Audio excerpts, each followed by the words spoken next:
शुक्रवारी नागरिकांमध्ये धक्का निर्माण करणारी पोलीस कारवाई झाली। मंठा पोलीस ठाण्याचे पोलीस निरीक्षक मनोजकुमार राठोड व त्यांच्या पथकाने जिल्ह्यात सुरू असलेल्या विशेष तपासणी मोहिमेअंतर्गत 2 विनाक्रमांक हायवा वाहनांवर कारवाई केली। पोलीस तपासात समोर आले की ही वाहनं रहदारीस अडथळा निर्माण करीत होती। तपासणी दरम्यान दोन्ही वाहनांवर क्रमांक प्लेट नसल्याचे आढळले। अशा नियमभंग करणाऱ्या वाहनांवर BNS 285 कायदा लागू करून पोलिसांनी तातडीने कारवाई केली। ही कारवाई जालना जिल्हाधिकारी अशिमा मित्तल, जिल्हा पोलीस अधीक्षक अजय कुमार बन्सल, अप्पर पोलीस अधीक्षक आयुष नेपाणी आणि पोलीस उपविभागीय अधिकारी रामेश्वर रेंगे यांच्या आदेशानुसार करण्यात आली होती।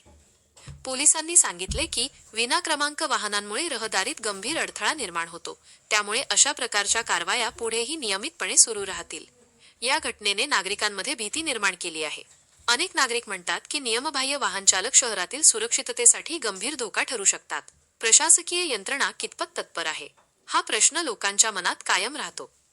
मंठा लोणार रोडवर झालेल्या या कारवाईमुळे प्रशासनाची भूमिका स्पष्ट झाली, पण नियमभंग करणाऱ्यांवर कितपत कारवाई होईल हे अजूनही प्रश्नचिन्ह राहिले आहे। आर्यव्रत न्यूज मराठीकरिता प्रतिनिधी गजानन माळकर।